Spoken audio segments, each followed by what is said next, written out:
Hello, my name is Douglas Bloch. I'm an author and depression survivor. Welcome to your Depression Recovery channel, where each week we talk about practical tools and coping strategies for healing from depression and anxiety. Today I want to talk about what I think is a major cause of anxiety and depression, which is not always talked about, and that is childhood trauma. Now, trauma occurs when a person is exposed to overwhelming stress or extreme stress that overwhelms his ability to cope. And the kinds of childhood trauma we're going to talk about are abuse, which is physical, sexual, and verbal, abandonment, and neglect. The earlier these traumas occur in childhood, the more extreme their effect later on in life. I'd like to start by showing how anxiety in the adult can be caused by early childhood trauma. Let's say that you grew up in an alcoholic household, and we'll say your dad's an alcoholic, and normally he's kind of a sweet guy, but when he drinks, he goes from Dr. Jekyll to Mr. Hyde, comes home rageful, abusive, maybe physically abusive, verbally abusive. Of course, this sends you into a fight or flight state. You're in a state of fear, your muscles tense up, your respiration goes up, your heart rate goes up, your digestion shuts down, you're a mess. But then when the rage stops, you kind of calm down and return to baseline. The problem is that you never know when the person's going to get drunk again, and you're in a state of hypervigilance. You're on the lookout, maybe this time, maybe that time. And so you're constantly worrying, your muscles are tense. This sounds like generalized anxiety disorder, and it is. So when you're growing up in a place where violence or abuse can occur randomly, you never really let down your guard, and you become chronically anxious. There's another kind of trauma that can cause anxiety, and that is PTSD, post-traumatic stress disorder. This was first recognized when Vietnam vets came back with all these symptoms of trauma like nightmares and hypervigilance and irritability and anger, hostility. And since then, PTSD has been recognized as a serious psychiatric disorder. Other examples of PTSD can occur through being raped or being in a serious car accident. I have one story to share where I was doing a workshop on depression and anxiety at Brighton Bush Hot Springs here in Oregon, and one of my group members was a Vietnam War vet. It was 30 years after the war in 2003, and he was still having nightmares and trouble sleeping. Now, on this particular evening, one of the members of the group talked about finding the body of his cousin who had committed suicide. Immediately, the person walked out of the room. I followed him, and he said, "This was so traumatic to hear this. I don't think I can go to sleep tonight. I'm just going to stay up because I'm afraid I'm going to have a really bad nightmare."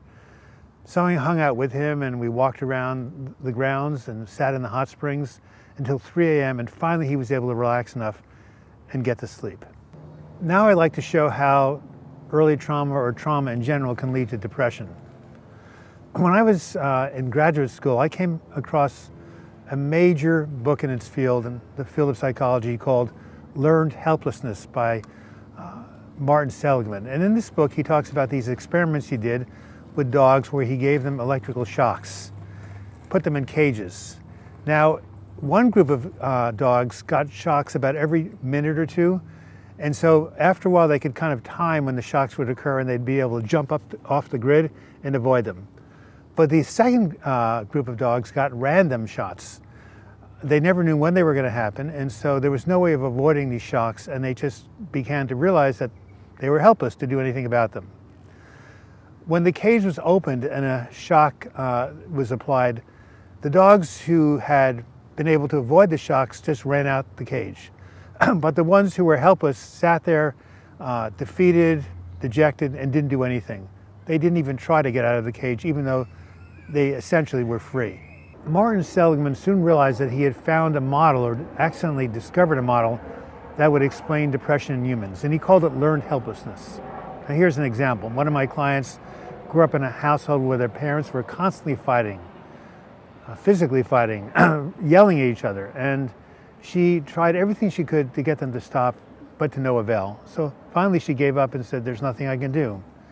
Now as an adult, when I suggest she try something, some new activity to help alleviate her depression, her response is, "Why bother? Nothing's going to change." She learned from her past that anything she did wouldn't amount to anything.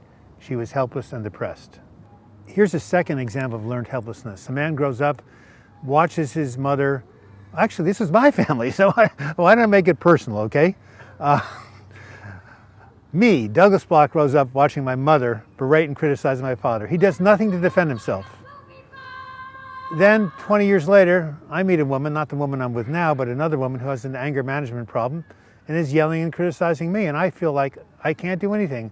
I'm afraid of a woman's anger. I can't stand up to it. And so I just let it keep happening until eventually we split up, thank God. That was a blessing in disguise. But I can't believe how my father modeled for me powerlessness, and that's what I experienced and expressed growing up. Another kind of trauma that can lead to depression is abandonment. For example, losing a parent before the age of 11 is one of the best predictors of depression in adults. Abraham Lincoln lost his mother when he was 9. Sylvia Plath, the great poet, lost her father when she was 9. And William Styron lost his mother when he was 11. Remember, William Styron is the novelist who wrote the book Darkness Visible. And these abandonments create grief that, if not processed, will show up later on as depression. Now, abandonment can also happen through divorce, parents splitting up, one of the parents leaving the family. And what happens here is that when people grow up, they often have a fear of being abandoned and often even avoid trying to get into intimate relationships. And this can be a major problem in having attachments. The last trauma I want to talk about is neglect. We've talked about abandonment, we talked about abuse, and then there's neglect. Now, this neglect can be physical or emotional. For example, I have a client who said, my parents were really good about providing for my basic needs, food, clothing, shelter, but they really weren't very emotional. They were kind of cold and distant. And matter of fact, I felt like I was growing up in a boarding house. And another client said, well, you think that's bad? My parents sent me away to boarding school when I was 12. And I was suddenly ripped from my family, and I felt like nobody really cared about me. Both of these people suffer from depression as adults and are still working on it. So if you've been traumatized by the past, what can you do about it? Now, while talk therapies are often helpful, they're often not enough because trauma is held in the body.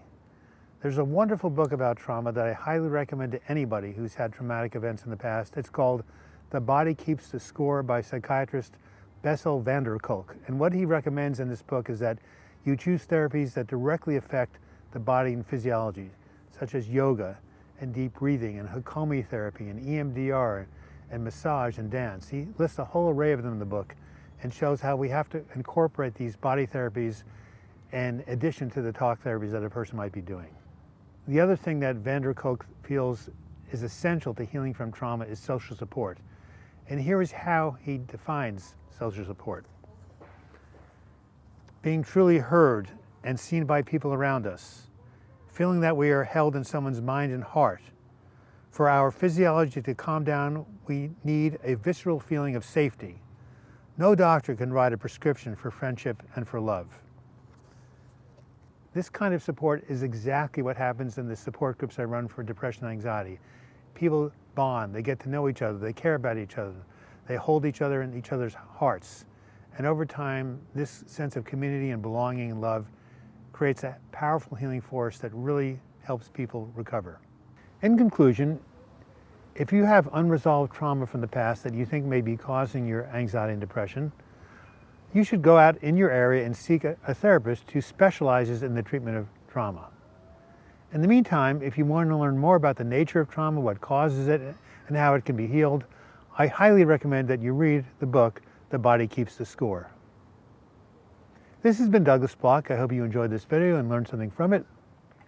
If you did, please give it a like. If you have comments for me, you want to share your feedback, leave your comments in the comments section or email me, douglasbloch@gmail.com. If you want to go to my website, during the closing credits, you can click on the book, Healing from Depression. If you want to subscribe to this channel, click on the photograph of me and you'll be taken to the subscription page. And if you want to see the videos that are showed, just click on those videos. And until we meet again, I wish you the best in your mental health recovery. Thank you.